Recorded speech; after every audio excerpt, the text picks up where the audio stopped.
Eits, sebelum masuk ke dalam alur ceritanya, terlebih dahulu Mimin ingin menyampaikan sesuatu nih.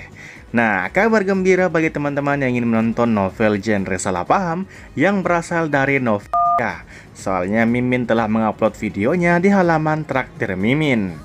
Namun saat ini Mimin masih menyediakan dua folder dengan judul yang berbeda, yaitu Daniel Steiner dan juga Amael Jericho.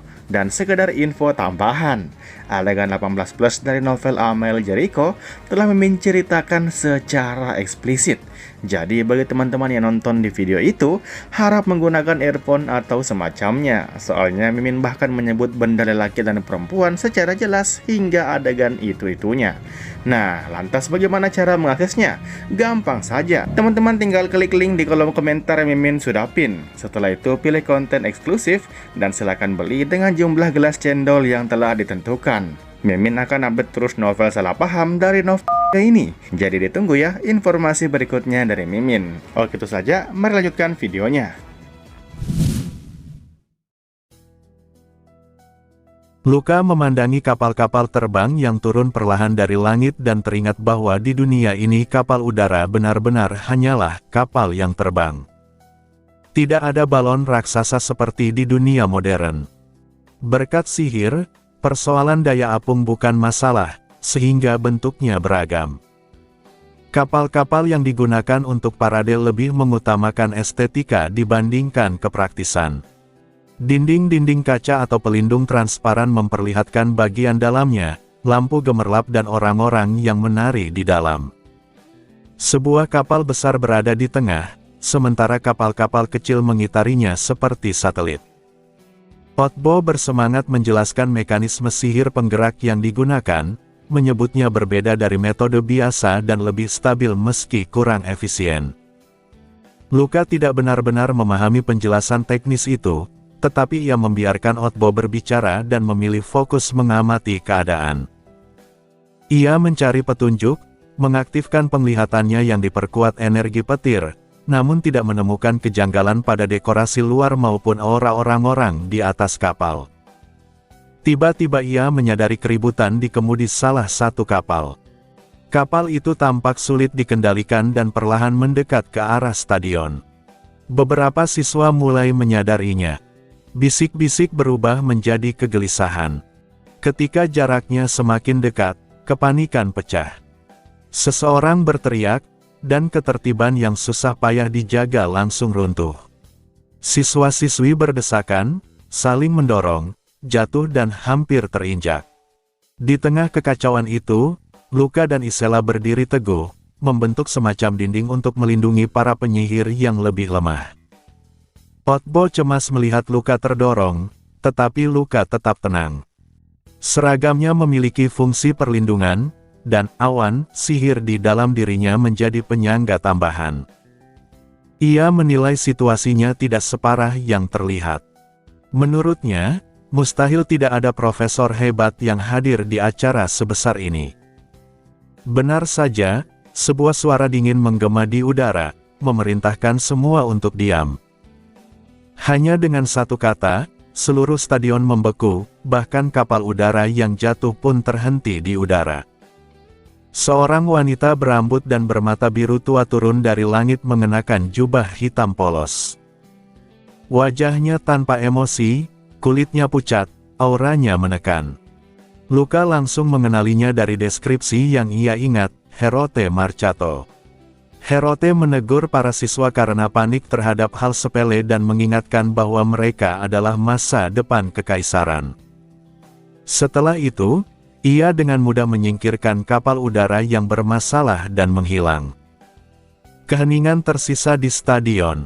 Milia mencibir, menyebut Herote sebagai penyihir terhebat akademi namun menyindir pilihannya menjadi pengajar.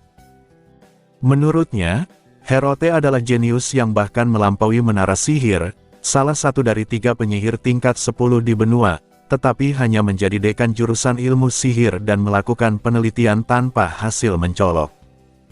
Ucapan Milia membuat Luka terdiam. Ia menyebut Herote sebagai dekan jurusan, bukan kepala akademi. Luka mengernyit, karena dalam pengetahuannya Herote adalah kepala akademi Hernan. Milia justru bingung dengan pertanyaannya. Ketidaksesuaian itu membuat Luka menyadari ada yang salah.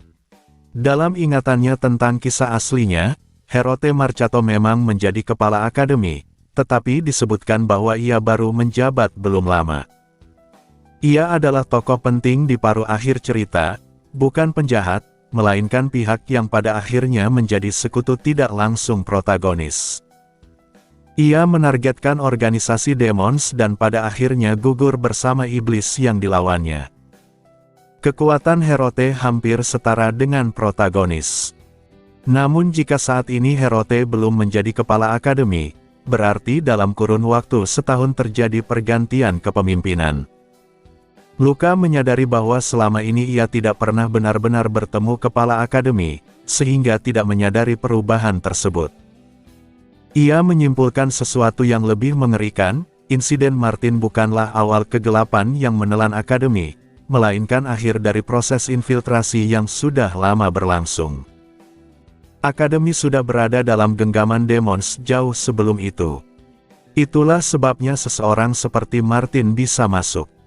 Bahkan kejatuhan sistem penilaian yang membuat Luka Traverse turun dari kelas S ke kelas A kemungkinan besar akibat campur tangan mereka. Ia menyadari bahwa dalam kisah asli, protagonis selalu selangkah tertinggal bukan semata karena kemampuan iblis melihat masa depan, melainkan karena Demons secara fisik mengawasi setiap gerakannya. Jika demikian, maka dirinya pun sedang diawasi. Namun ia bertanya-tanya mengapa Demons membiarkannya hidup dan bergerak bebas meski sudah mengganggu rencana mereka berkali-kali. Sementara itu, Milia memutuskan mencari kapal udara yang disingkirkan Herote bersama Isela, melacaknya melalui sisa kekuatan sihir. Ia menyuruh Luka dan Otbo memeriksa kapal lain. Kerumunan mulai bubar dengan muram, suasana pesta berubah menjadi lesu. Banyak siswa memilih pulang. Luka dan Otbo berjalan ke arah hilangnya kapal udara tadi. Otbo, yang kini tampak lebih tajam, mengungkapkan identitas kepala akademi saat ini, Eltemakros, pahlawan yang menghentikan amukan senjata kuno. Mendengar nama itu, Luka terdiam dengan perasaan campur aduk. Ia mengenal nama tersebut dengan baik. Eltemakros adalah salah satu eksekutif organisasi Heaven's Door, kelompok yang bekerja sama dengan protagonis untuk melawan Demons dalam kisah aslinya. Kesadaran itu membuat Luka semakin yakin bahwa alur yang ia kenal telah berubah jauh lebih dalam dari yang ia bayangkan. Luka memahami bahwa sekuat apapun seorang protagonis, ia tidak mungkin menghadapi Demons sendirian. Dalam kisah aslinya, perang besar telah menempa sang protagonis hingga tak tertandingi dalam hal kekuatan tempur. Namun perang itu pula yang membuat benua menjadi tandus dan kehilangan sumber daya. Tanpa dukungan kekuatan besar, ia tak mampu memenangkan perang berkepanjangan melawan Demons yang justru semakin kaya dan kuat berkat konflik tersebut. Disitulah Heaven's Door berperan. Organisasi itu, yang bergerak atas panggilan para dewa, diam-diam menahan Demons dan mendukung sang protagonis hingga ia cukup kuat untuk melawan para iblis. Berkat Heaven's Door pula sang protagonis bertemu Willow. Salah satu petinggi organisasi itu adalah Eltemakros, dan kini ia menjabat sebagai kepala Akademi Hernan. Kesadaran itu membuat Luka mulai melihat pola. Insiden, kecelakaan kapal udara, dalam cerita asli dan surat peringatan yang ia terima sekarang tampaknya terhubung oleh dua kata kunci, Demons dan kepala Akademi. Ia menyimpulkan bahwa Demons yang bersembunyi di akademi belum menyadari bahwa ia telah memahami situasinya. Menurutnya, ini adalah kesempatan untuk mengungkap kegelapan yang menyusup ke dalam akademi. Namun ketika Otbo mengingatkannya untuk mengejar kapal udara, Luka justru berkata bahwa itu tidak perlu. Ia yakin tidak ada petunjuk langsung di kapal tersebut. Ia mempercayakan pencarian itu kepada Milia dan memilih kembali ke dalam, berdalih tubuhnya masih terasa nyeri. Bersama Bella, ia berjalan menuju dalam akademi, meninggalkan Otbo. Tak lama kemudian Milia dan Isela kembali, hanya mendapati Otbo sendirian. Otbo menjelaskan bahwa Luka pulang karena merasa tidak enak badan. Milia mengira itu wajar mengingat kondisinya belum sepenuhnya pulih. Ia sendiri tidak menemukan jejak sihir atau tanda khusus pada kapal udara, terlebih setelah Herote menghapus hampir semua sisa kekuatan sihir di lokasi. Milia menyerahkan nomor registrasi kapal udara yang telah ia catat kepada Otbo, menyarankan agar pencarian petunjuk dilakukan melalui jalur administratif dan teknis. Tiba-tiba Otbo mengatakan bahwa ia akan menangani penyelidikan kapal udara sendirian dan meminta Milia fokus pada urusannya sendiri. Milia heran, tetapi setelah menatapnya sejenak, ia menyetujui usulan itu. Tanpa mereka sadari, beberapa sosok yang mengawasi dari kejauhan diam-diam menghilang. Di sisi lain akademi, di sebuah ruang penelitian pribadi milik siswa berperingkat tinggi di jurusan ilmu sihir, seorang pemuda berambut perak gelap dengan mata ungu pekat membaca buku dengan tenang. Ruangan itu dipenuhi batu sihir eksperimental dan kitab-kitab langka. Di hadapannya berdiri seorang pria kekar berseragam akademi bernama Donovan, melapor dengan kepala tertunduk. Donovan melaporkan bahwa Luka menyelidiki sendirian. Otbo mencari informasi kapal udara atas arahan Milia, dan Milia sendiri tampak tidak terlalu tertarik pada insiden tersebut. Pemuda itu menegur Donovan karena berbicara saat ia sedang membaca, lalu dengan santai melemparkan buku ke wajah Donovan hingga berdarah, tertawa melihat reaksinya. Setelah itu ia meminta laporan diulang. Ia menilai Milia memang tidak terlalu peduli pada ancaman bom, sementara Luka kemungkinan terdorong oleh niat mulia untuk melindungi siswa lain. Dengan nada meremehkan, ia menyebut tipe seperti itu mudah dipancing dengan tujuan yang terdengar heroik. Ia juga mengetahui rahasia Milia dan kekuatan Luka, bahkan menyebut kekuatan dari langit, serta darah Melbourne dan telur burung langit. Donovan mempertanyakan mengapa Luka tidak langsung disingkirkan, padahal pemuda itu mampu melakukannya.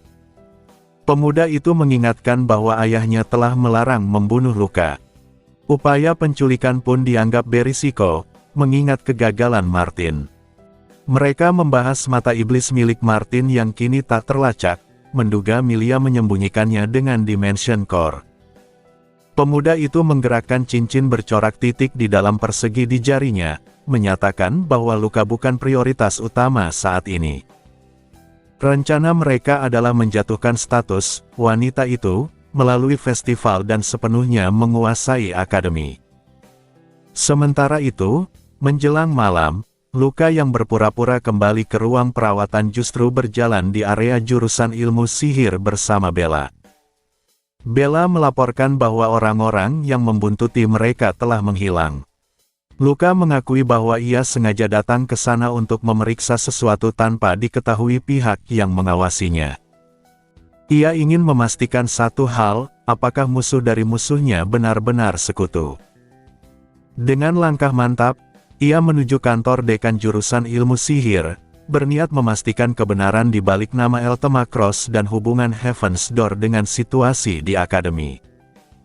Di dalam alur yang Luka ketahui, sekuat apapun sang protagonis, ia tak pernah mampu melawan Demons sendirian. Perang memang membuat kekuatannya melampaui siapapun, tetapi perang itu pula yang menghancurkan benua hingga tak tersisa kekuatan besar yang mampu menopangnya. Sementara itu, Demons justru tumbuh semakin kaya dan kuat. Dalam perang jangka panjang, tanpa dukungan, protagonis tak mungkin menang. Karena itulah Heaven's Door menjadi kunci. Organisasi yang bergerak atas kehendak para dewa itu diam-diam menahan Demons dan mendukung protagonis hingga ia cukup kuat melawan para iblis. Dari sanalah ia bertemu Willow. Salah satu petinggi Heaven's Door adalah Eltema Cross, yang kini menjabat sebagai kepala Akademi Hernan. Pemahaman itu membuat Luka menyusun gambaran besar. Insiden kapal udara dalam cerita asli dan surat ancaman yang ia terima sekarang kemungkinan besar berkaitan dengan Demons dan posisi kepala akademi. Ia menyimpulkan bahwa Demons di dalam akademi belum menyadari bahwa ia telah mengetahui sebagian rencana mereka. Ia berniat memanfaatkan kesempatan ini. Sore menjelang malam, Luka menuju gedung jurusan ilmu sihir bersama Bella. Ia memastikan para penguntit telah menghilang sebelum melangkah ke kantor dekan. Di dalam ruangan itu, hanya terdengar suara pena menggores kertas. Herote Marcato duduk di balik meja, wajahnya berkerut tidak puas. Ia mengurus dokumen terkait festival, sesuatu yang menurutnya membuang waktu berharganya untuk penelitian. Sebagai salah satu dari 3 penyihir tingkat 10 di benua, pekerjaan administratif terasa seperti penghinaan. Namun karena kepala Akademi Eltema Cross sedang tidak berada di tempat, ia menggantikan peran tersebut. Eltema secara pribadi memintanya menjaga keamanan festival, menyatakan bahwa hanya Herote yang benar-benar dapat ia percayai dalam situasi darurat. Herote sebenarnya ingin mengawasi seluruh akademi dengan sihir, tetapi Eltema melarangnya demi kebebasan siswa. Meski begitu, sebagai penyihir tingkat tinggi, ia tetap merasakan kehadiran siapapun dalam radius tertentu. Ia membatasi deteksinya hanya pada gedung jurusan ilmu sihir. Saat merasakan kehadiran Luka, Bella, dan makhluk kecil bersama mereka, ia merasa terganggu, terutama oleh keberadaan makhluk itu. Tanpa mengangkat tangan, ia membuka pintu kantor ketika Luka tiba di depan. Luka tetap tenang. Herote mengenalinya sebagai putra kedua keluarga Traverse. Ia menilai sirkuit kekuatan sihir Luka bukan milik penyihir, melainkan pendekar pedang dari keluarga Traverse yang belum sepenuhnya matang. Luka memberi salam hormat dan menyatakan ingin berbicara. Herote memotongnya dengan nada tidak sabar, menanyakan apakah pembicaraannya panjang atau pendek. Ketika Luka menjawab cukup panjang, ia menghela napas kesal. Namun tiba-tiba, tanpa mantra atau lingkaran sihir, mereka berpindah ke ruang longe jurusan ilmu sihir. Luka dan Bella terduduk di sofa oleh kekuatan tak terlihat. Segelas air muncul di hadapan Luka sesuai permintaannya, sementara Herote membawa teh panas dan duduk menyilangkan kaki di depannya. Luka menyampaikan bahwa ada pihak yang ingin merusak festival. Herote menanggapinya santai, mengatakan insiden seperti itu terjadi setiap tahun.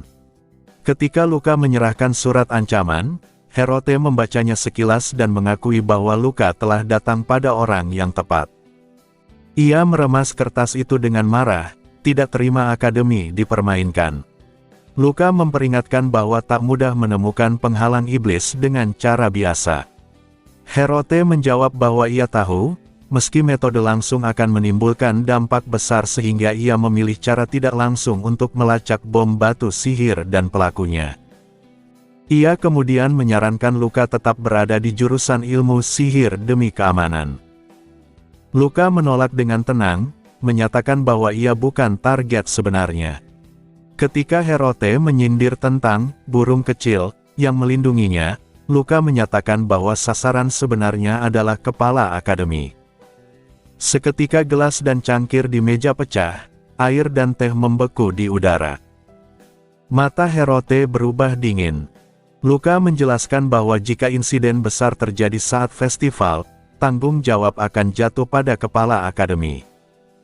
Dalam alur yang ia ketahui, parade kapal udara dan keberadaan Eltema Cross sama-sama lenyap dalam setahun sebelum protagonis masuk. Ia menduga Demons menggunakan insiden festival sebagai alasan untuk menyingkirkan Eltema. Martin Curves kemungkinan besar menjadi alat untuk menanam kegelapan di akademi, tetapi karena Luka telah mengubah banyak hal, situasinya kini berbeda.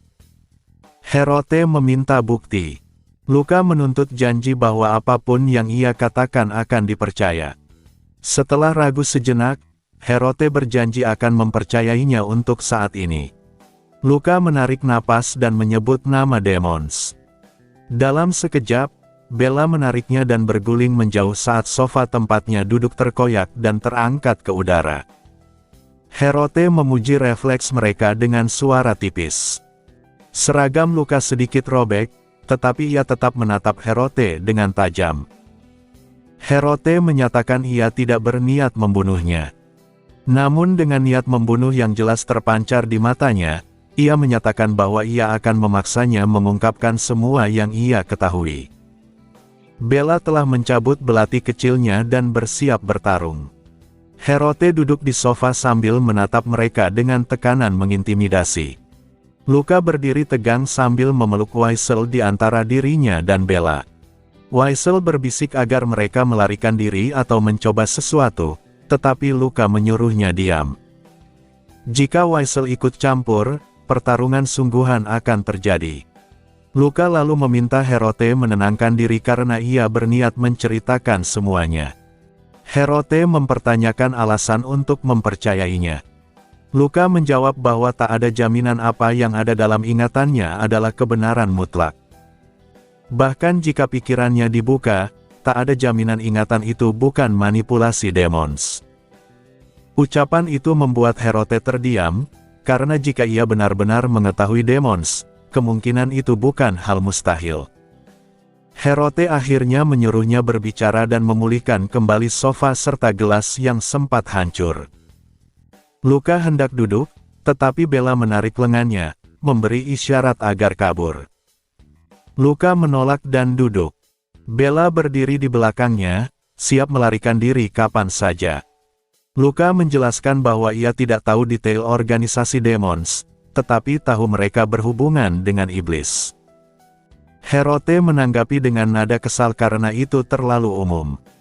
Luka melanjutkan bahwa tujuan utama mereka adalah menguasai akademi sepenuhnya dan menyingkirkan kepala akademi, Eltima Cross.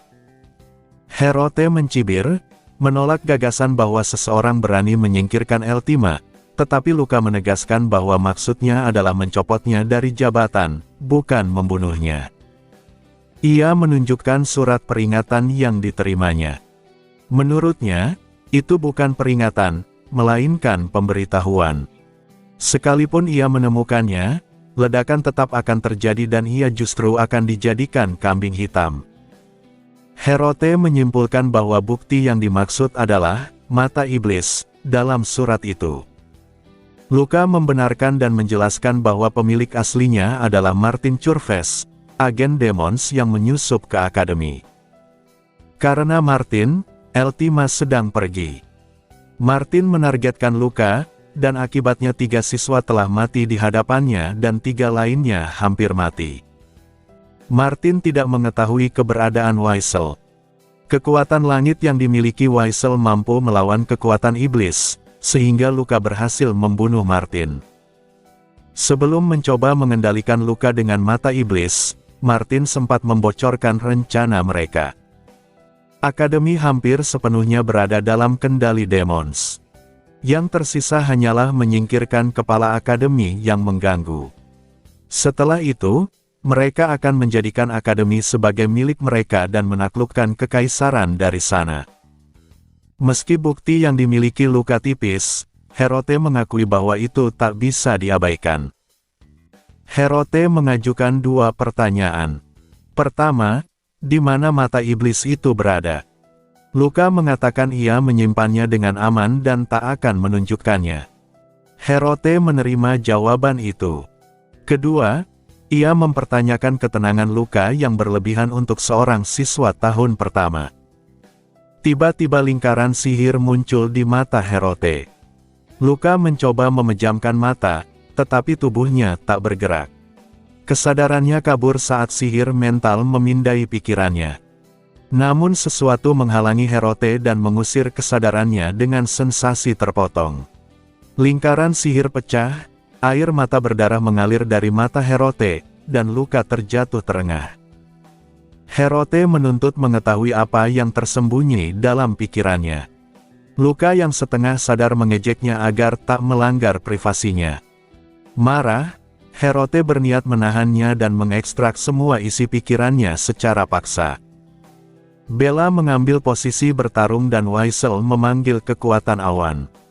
Dalam situasi genting, Luka mengingat percakapan tentang kristalisasi sihir dan penghujatan terindah bagi manusia. Ia tiba-tiba menyebut kata, Tuhan, dan menanyakan apakah Herote percaya padanya. Herote tersinggung, tetapi Luka memotongnya dan mengucapkan satu istilah, ideal magic. Ekspresi Herote berubah buas. Udara membeku, kekuatan sihir menekan ruangan, dan lingkaran sihir tak terhitung muncul di belakangnya.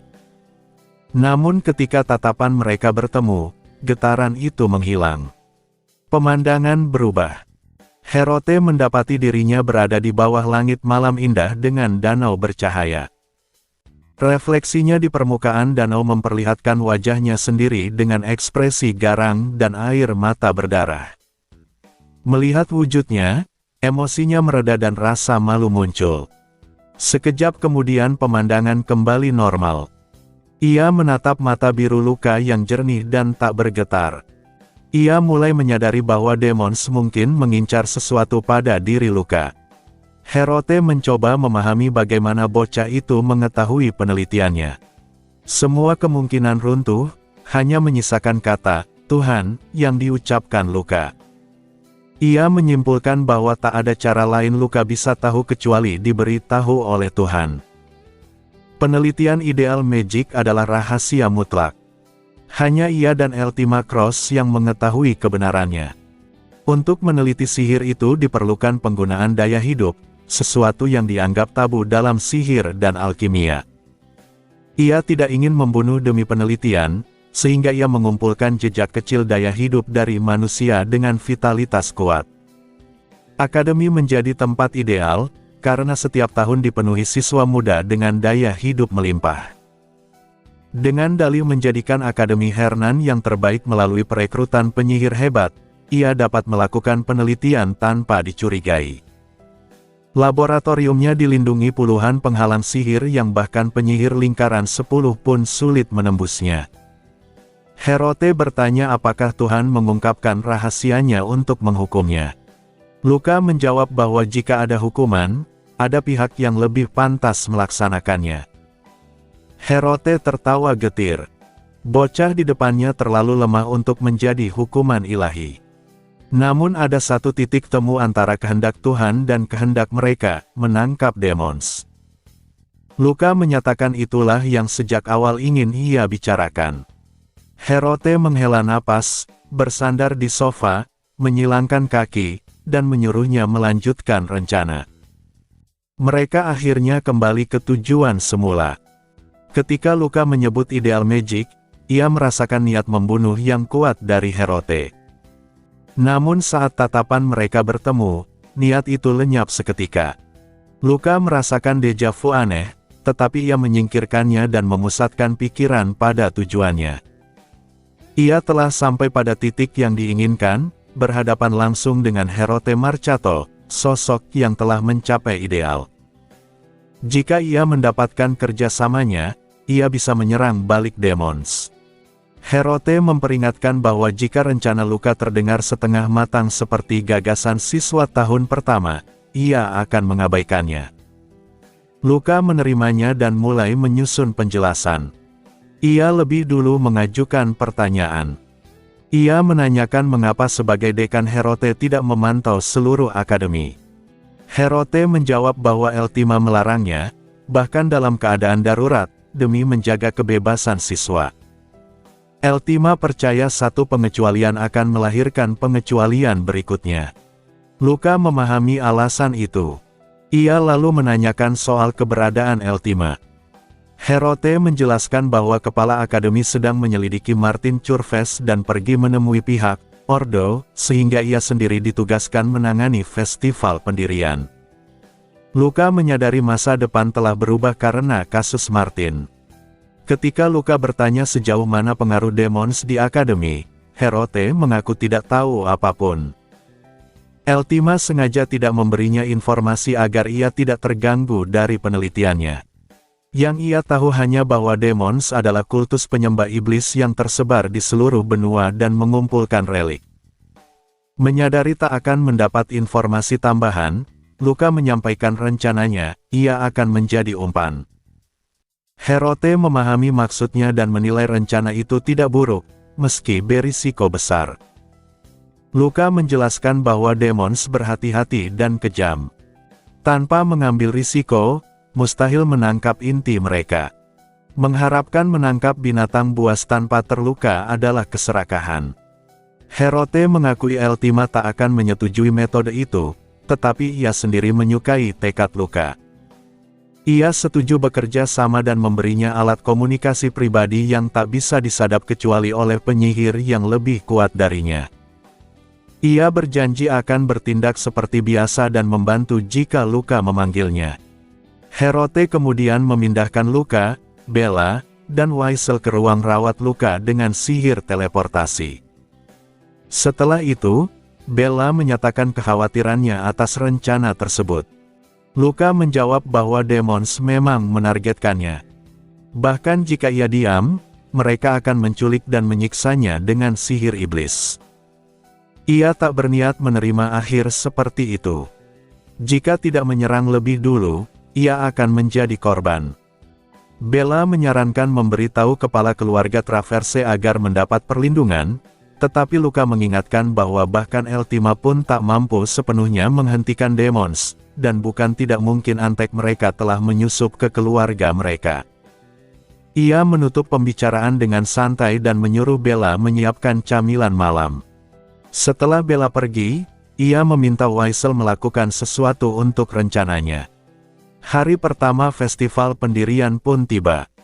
Pagi itu Luka bersiap keluar dan menyuruh Bella tidak menempel di sisinya, melainkan menangani para pengawas yang mengawasinya. Bella menghilang ke bayangan. Luka menuju kedai teh dekat asrama dan duduk berhadapan dengan Pasmotier, gadis cantik berambut pirang kembar. Mereka berbasa-basi, lalu Luka menanyakan janji sebelumnya. Ia menyerahkan undangan dan menunjuk Pasmo sebagai pasangan dansanya untuk festival talent show, menolak kemungkinan penolakan. Pasmo menerimanya dengan wajah merona, mengaku ini pertama kalinya ia menghadiri acara itu karena tahun lalu ia menghadiri acara di ibu kota sebagai putri keluarga Adipati Tai dari Kekaisaran Ramata.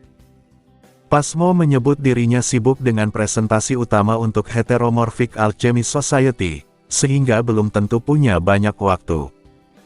Mereka bertukar kode komunikasi pelajar untuk pertama kalinya. Setelah berpisah, Luka menghela napas. Ia harus memastikan rencananya berhasil, setidaknya demi festival talent show. Ia memang ingin melihat Pasmo, tetapi juga bermaksud menanamkan kesan tertentu pada para pengawasnya. Merasa Bella telah menyelesaikan urusannya dengan para pengintai, Luka menghubungi Otbo melalui komunikator pelajar. Panggilan berdering lama tanpa jawaban, membuat Luka cemas. Namun tak lama kemudian Otbo menelepon balik dengan suara lelah, mengaku baru bangun karena tidur larut. Ketika ditanya alasannya, Otbo menjawab bahwa ia menemukan bom batu sihir. Luka sempat mengira itu ocehan setengah tidur, tetapi Otbo menegaskan bahwa ia benar-benar menemukan bom batu sihir. Pada akhirnya, Otbo diseret menuju kedai teh tempat Pasmotier sebelumnya duduk bersama Luka. Wajahnya tampak lelah, namun setelah meneguk teh, ekspresinya sedikit membaik. Luka langsung menanyakan soal bom batu sihir. Otbo mengaku ia menemukannya, meski tidak sepenuhnya yakin karena ia tak bisa membedakan sihir iblis. Ia meminta Luka yang memastikan. Otbo menjelaskan bahwa ia menemukan lokasi bom secara tidak langsung. Bom batu sihir modern menggunakan penerapan sihir penggerak untuk membuat mana di dalamnya mengamuk hingga memicu ledakan, sehingga tak bisa dibatalkan dengan sihir penetral. Namun konsekuensinya adalah ketidakstabilan mana yang menimbulkan gangguan aliran mana di sekitarnya.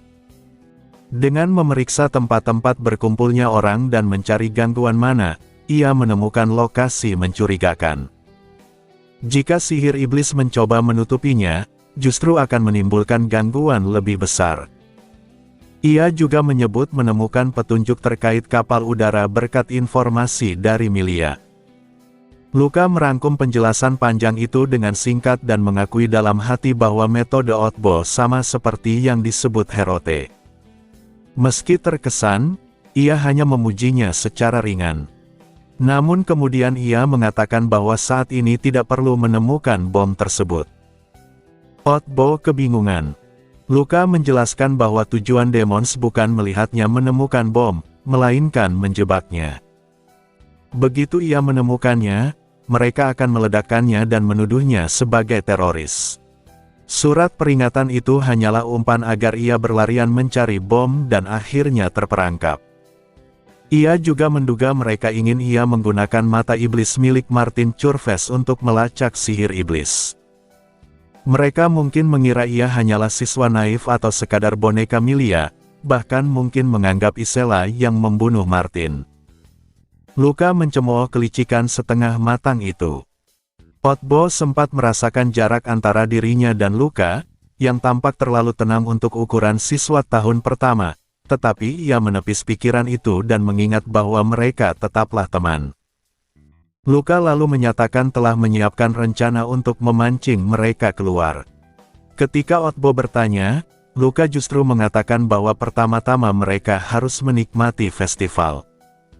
Di tempat lain, seorang bocah bermata ungu duduk di ujung meja panjang penuh hidangan mewah. Donovan, pria berwajah kasar, melaporkan perkembangan tentang Luka Traverse. Bocah itu mengira Luka sedang mati-matian mencari bom, namun Donovan dengan gugup melaporkan bahwa Luka justru berkeliling stan jajanan festival. Bocah itu tampak tidak puas dan menusuk kepala Donovan dengan garpu karena laporan yang membosankan. Donovan menambahkan bahwa karena kemunculan Herote Marcato secara tak terduga, petunjuk tentang kapal udara berhasil dikubur dan kini Luka tak bisa menemukan bom. Bocah bermata ungu itu menyadari perubahan sikap Milia Ville setelah insiden kemarin dan menyimpulkan bahwa Herote ikut campur. Ia merasa terganggu dan memutuskan untuk mempermainkan Luka lebih jauh. Ia mengajak Donovan pergi ke lokasi Luka berada. Sementara itu, Luka dan Otbo benar-benar menikmati festival. Luka mencicipi berbagai jajanan dengan santai, sementara Otbo gelisah. Luka justru menyuruh Otbo mencoba stan kompetisi kendali mini prajurit lapis baja buatan Departemen Ilmu Arkana. Begitu mulai, Otbo tenggelam dalam antusiasme dan menghancurkan lawan-lawannya tanpa sadar, bahkan menamai prajurit mininya. Setelah sadar, ia merasa malu, sementara Luka menertawakannya. Tiba-tiba beberapa senior berandal menabrak Luka dan memancing keributan. Mereka menuduh Luka tidak meminta maaf dan mencoba menyeretnya pergi. Otbo panik dan menyarankan untuk meminta maaf saja karena mereka siswa tahun ketiga dan Luka sedang terluka. Namun Luka tetap tenang. Ia menyebut kejadian itu terlalu teratur untuk sekadar kebetulan, mengingatkannya pada pengalaman sebelumnya, sebuah panggung untuk memunculkan seseorang. Benar saja, seorang pengawas siswa mendekat sambil berteriak menghentikan keributan. Yang datang adalah Kyrios Bleven. Luka memandangnya dan menyebutnya dalam hati sebagai tokoh pendukung kecil yang kemunculannya telah ia perkirakan. Para berandalan yang sebelumnya mengerumuni Luka segera bubar ketika melihat sosok yang mereka kenali. Mereka menyebutnya sebagai kepala pengawas dan memilih pergi agar tidak terseret masalah lagi. Luka memandangi pria yang berjalan mendekat dengan tangan terkepal. Rambutnya dipotong sangat pendek hingga hampir tampak botak, warnanya memutih dan nyaris tak terlihat. Keriput di wajahnya menunjukkan usia, namun tubuhnya yang besar dan penuh bekas luka menegaskan bahwa usia hanyalah angka baginya. Namanya Kyrios Bleven, kepala pengawas siswa di Akademi Hernan. Tubuhnya lebih tinggi dari siswa manapun di sekitarnya, lengan bawahnya setebal wajah orang lain. Aura mengintimidasinya cukup untuk membuat berandalan paling keras sekalipun menjadi jinak.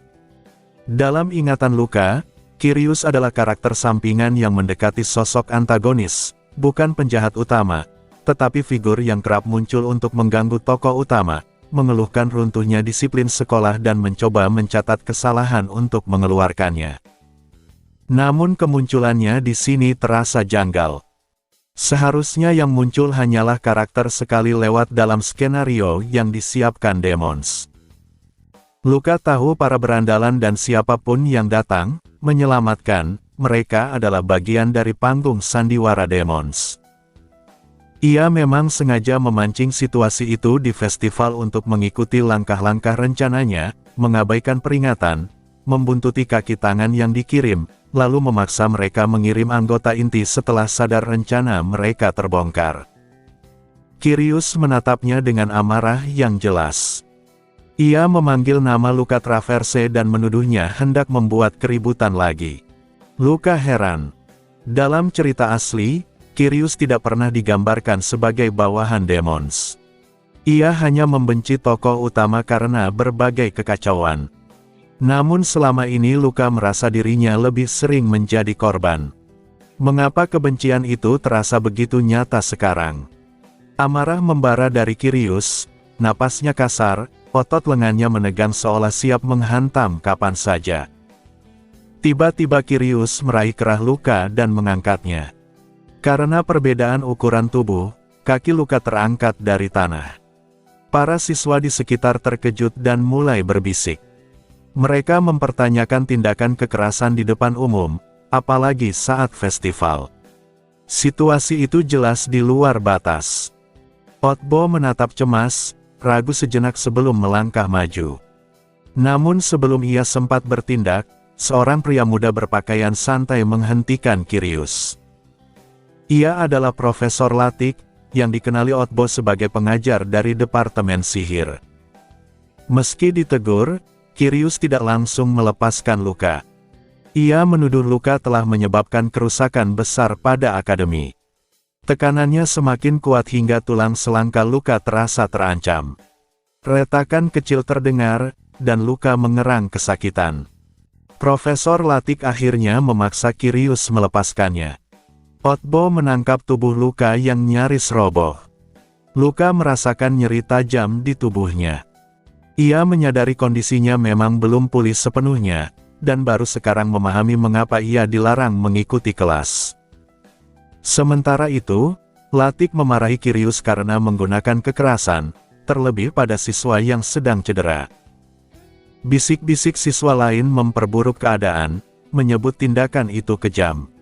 Perlahan Kyrios tersadar dari amarahnya, tampak kebingungan dan kehilangan pijakan sosial. Ditekan oleh tatapan dan komentar sekitar, ia akhirnya menggigit bibir dan pergi dengan tergesa. Otbo membantu Luka berdiri. Luka berterima kasih kepada Latik, yang tampak gugup dan mencoba menjelaskan bahwa Kyrios biasanya tidak seperti itu, mungkin hanya terlalu sibuk karena festival. Ia berharap Luka tetap menikmati festival pendirian sebelum bergegas menyusul Kyrios.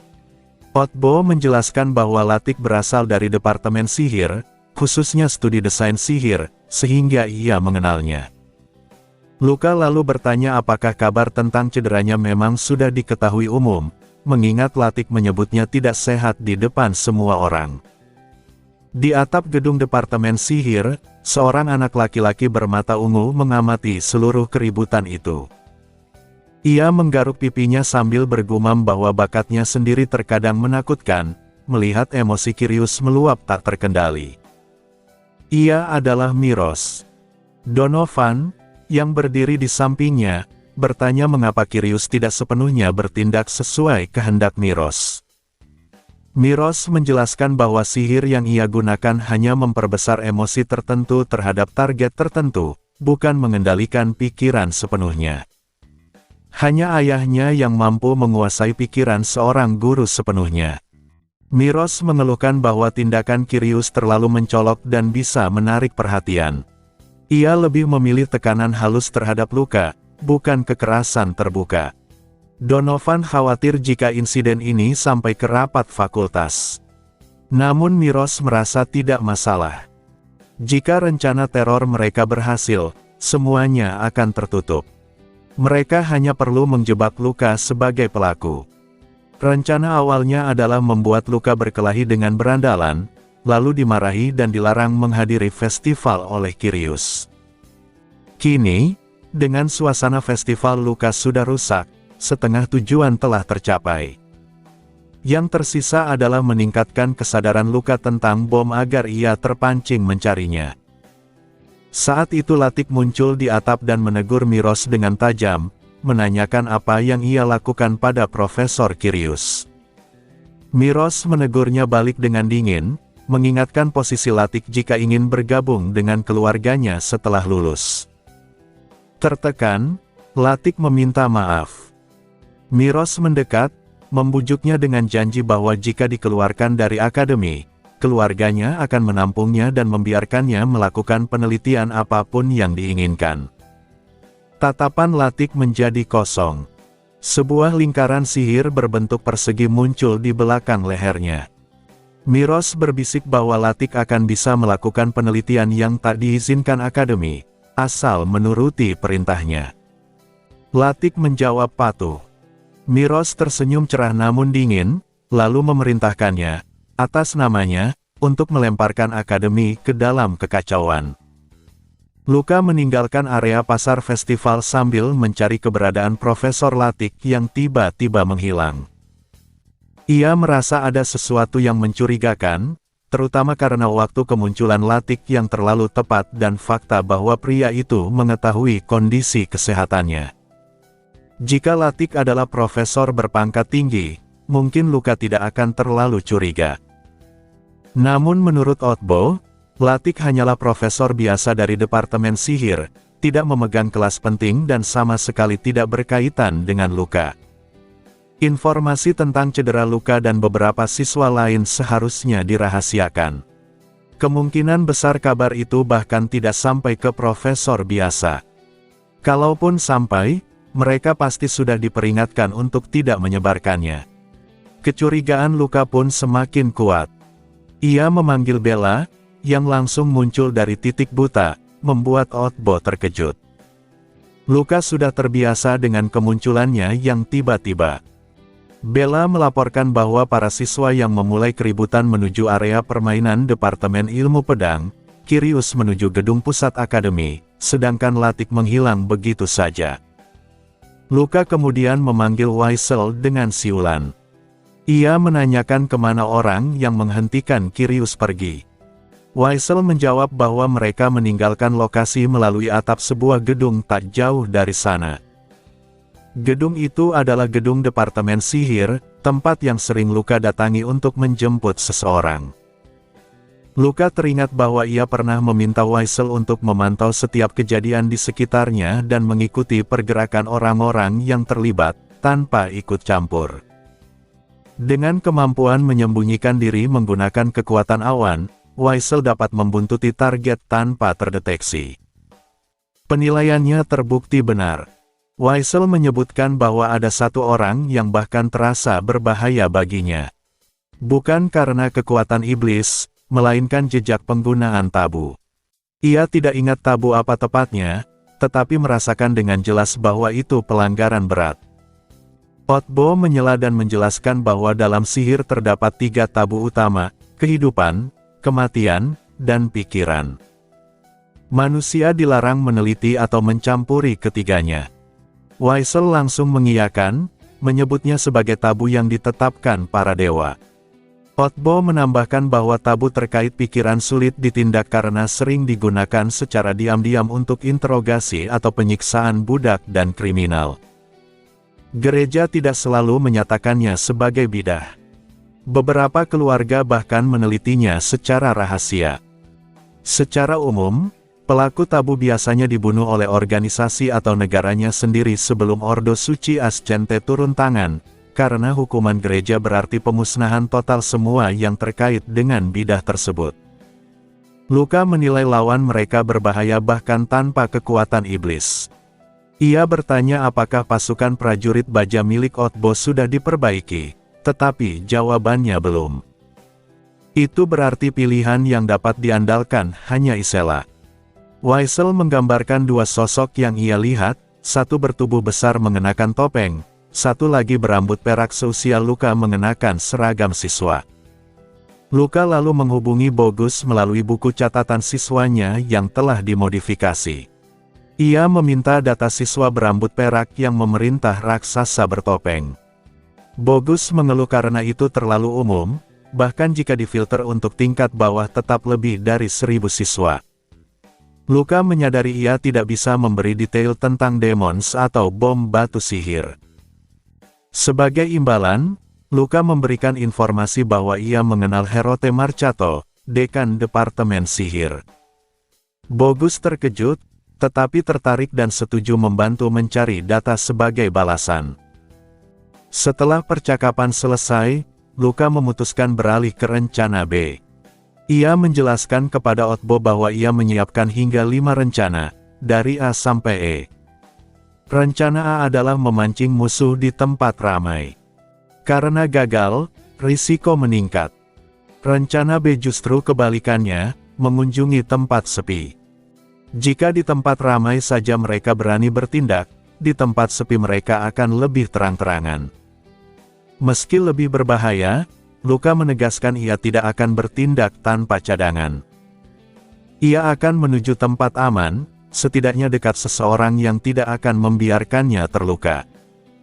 Sementara itu, di gedung pusat akademi, Curious Bleven duduk di ruangannya sambil memegangi kepala. Ia tidak percaya telah hampir menyerang siswa di depan umum. Ia bergumam bahwa dirinya pasti dirasuki, karena ia tak pernah melakukan hal seperti itu. Di lehernya, lingkaran sihir merah berbentuk persegi bersinar terang. Tatapannya berubah dipenuhi niat membunuh. Ia menyalahkan Luka Traverse atas segalanya dan meyakini bahwa jika Luka disingkirkan, semuanya akan kembali normal. Curious berdiri, mengambil sarung tangan besi yang dipajang di belakang mejanya, dan mengenakannya. Aura ganas memancar darinya. Dengan menyebut nama Luka pelan, ia meninggalkan kantornya. Luka membawa Otbo menuju tempat yang menurutnya sepi dan relatif aman, namun lokasi yang mereka datangi hanyalah lapangan latihan tak terpakai milik Departemen Ilmu Pedang. Tempat itu kosong karena festival sedang berlangsung. Otbo sempat kecewa, tetapi Luka menjelaskan bahwa Bella telah pergi memberi tahu gurunya. Jika mereka tetap di sana, apapun yang terjadi, sang guru pasti akan turun tangan. Otbo bertanya apa yang akan mereka lakukan. Luka mengakui bahwa ia belum merencanakan detailnya sejauh itu. Ia hanya berusaha membawa mereka ke lokasi aman. Mereka terpaksa menunggu informasi dari informannya sebelum melangkah lebih jauh. Saat suasana menjadi jeda yang dipaksakan, Otbo memanfaatkan kesempatan itu untuk bertanya mengapa Pangeran Ketiga hendak meledakkan bom di akademi. Luka menyadari Otbo tidak mengetahui detail tentang demons. Bahkan Milia dan Isela hanya tahu sebagian melalui insiden Theodore. Setelah mempertimbangkan seberapa banyak yang harus ia ungkap, Luka menjelaskan secara garis besar bahwa ada kelompok yang ingin menguasai benua menggunakan kekuatan iblis. Mereka berusaha mengendalikan akademi terlebih dahulu untuk memperluas pengaruh di kekaisaran. Ia menyebut kasus Martin Curves sebagai bukti bahwa pengaruh itu sudah menyusup. Ia juga mengungkap bahwa 3 siswa pernah tewas di depan matanya, meskipun akademi menutupinya agar tidak ditutup. Luka menegaskan bahwa tujuan utamanya adalah mencabut demons sepenuhnya dari akademi karena keberadaan mereka menghalangi hal-hal yang harus ia capai di sana. Otbo, yang mendengarnya, justru terlihat bersemangat seperti mendengar kisah agen rahasia. Luka menyadari bahwa selama ini Otbo mengikuti tanpa benar-benar tahu situasinya, namun tetap bertahan meski kurang tidur dan berada dalam bahaya. Hal itu membuat Luka merasa memiliki ikatan yang lebih dalam dengannya. Tiba-tiba beberapa siswa berandalan memasuki lapangan latihan. Mereka adalah kelompok yang sebelumnya memulai keributan di pasar. Mereka mengejek Luka dan Otbo, bahkan menggoda dengan menyebut mereka seperti pasangan. Luka tetap tenang dan melangkah maju, menantang mereka untuk menyelesaikan pertengkaran yang tertunda. Ia bersiap bertarung, menyadari ia tak bisa menggunakan energi petir terhadap sesama siswa dan harus mengandalkan kekuatan sihir untuk melindungi tubuhnya yang belum pulih. Namun sebelum perkelahian terjadi, ledakan besar mengguncang tanah. Gelombang kekuatan sihir terasa jelas. Semua orang terdiam. Otbo segera mengenali gelombang itu sebagai ciri khas bom batu sihir, berdasarkan pengalamannya dalam eksperimen keluarga. Para berandalan pun menghentikan niat mereka dan pergi menuju sumber ledakan. Luka dan Otbo menyadari waktu ledakan tidak sesuai dengan rencana yang mereka ketahui, karena seharusnya bom meledak pada hari terakhir festival, sementara masih tersisa 4 hari. Luka menyebut kemungkinan harus langsung melompat ke rencana C. Ia meminta Otbo menentukan lokasi ledakan berdasarkan arah gelombang dan jeda suara. Otbo menyadari sumbernya bukan dari dalam area inti akademi. Ledakan terjadi di area luar akademi, tepatnya di medan perang simulasi yang biasa digunakan Departemen Ilmu Pedang dan Seni Bela Diri. Kawasan itu kini hancur dengan kawah besar di tengahnya dan retakan di sekelilingnya akibat dampak susulan. Fasilitas berharga itu benar-benar rusak. Staf dan guru berusaha mensterilkan lokasi, melarang pendekatan dan pengambilan gambar. Otbo menilai ledakan itu setidaknya berasal dari bom berukuran sedang. Luka teringat bahwa dalam catatan aslinya, bom kecil dapat menghancurkan desa, bom sedang dapat meratakan kota, dan bom besar mampu memusnahkan satu distrik.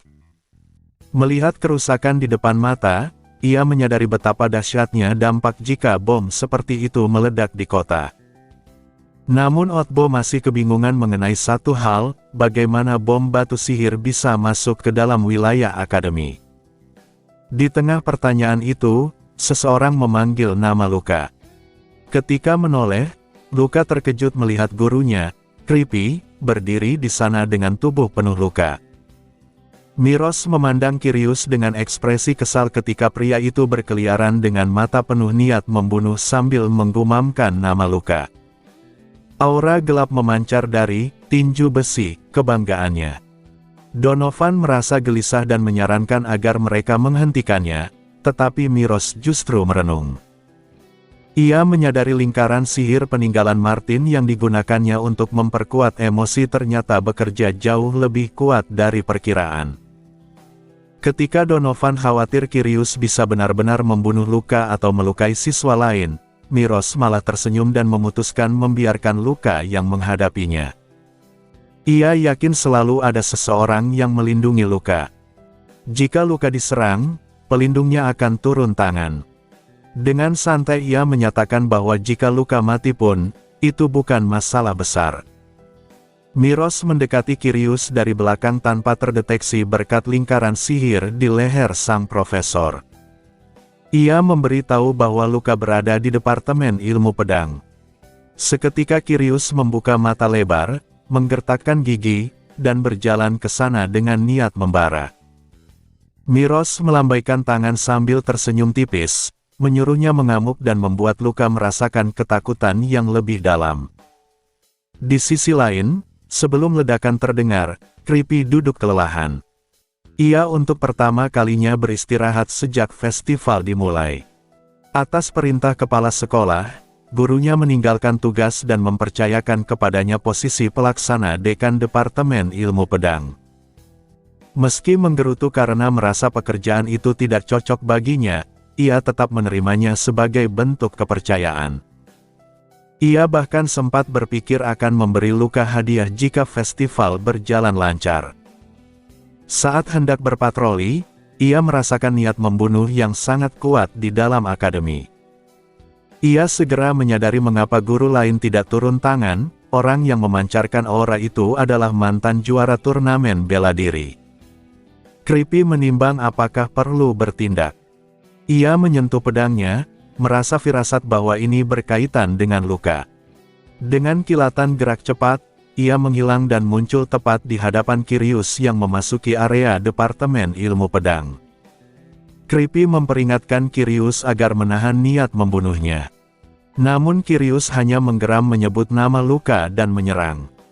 Creepy menahan tinju itu dengan gagang pedang, lalu menendangnya hingga terpental.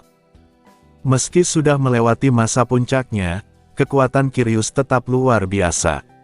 Pertarungan sengit pun terjadi. Creepy bertarung hati-hati karena tak ingin melukai guru lain secara fatal, sementara Kirius menyerang tanpa kendali. Dengan pedang dan sarungnya, Creepy akhirnya berhasil menaklukkan Kirius dan membuatnya tak sadarkan diri, meski ia sendiri terluka dan kelelahan. Tak lama kemudian, Creepy yang penuh luka mendatangi Luka dan tertawa kecil sebelum roboh. Luka memeriksa keadaannya dan mendapati tidak ada cedera fatal, hanya kelelahan berat. Creepy menjelaskan bahwa Kirius mencari Luka dalam keadaan tidak normal sehingga ia harus menghentikannya. Ia mengakui hanya membiarkan 2 serangan namun tetap terluka, menunjukkan betapa kuatnya Kirius. Ia menyuruh Luka menyelesaikan urusannya agar festival tidak sepenuhnya hancur, lalu beristirahat di bawah pohon. Luka pergi dengan wajah tegang. Ia menyimpulkan bahwa Demons sengaja memanfaatkan Kirius untuk menyingkirkan bidak miliknya. Creepy adalah kartu penting dalam rencananya, terutama untuk menghadapi sosok berbahaya yang bahkan diakui Wiesel. Fakta bahwa gurunya terluka demi melindunginya membuatnya marah dan merasa bersalah. Ia kemudian meminta bantuan Otbo. Luka mengakui dirinya tidak terlalu paham sihir dan membutuhkan pengetahuan Otbo tentang keluarga-keluarga penyihir. Otbo ragu karena informasi itu sensitif, tetapi Luka menegaskan ia tidak meminta rahasia terlarang. Ia hanya ingin tahu keluarga mana yang meneliti sihir tipe mental. Setelah ragu dan memastikan sekitar aman, Otbo menghela napas dan mengungkapkan bahwa pada dasarnya hanya satu keluarga utama yang melakukan penelitian tersebut, sementara keluarga lain berada di bawah pengaruhnya. Dengan nada serius, ia menyebut nama keluarga itu, keluarga Markis Kisen, yang dikabarkan melakukan penelitian terkait sihir mental.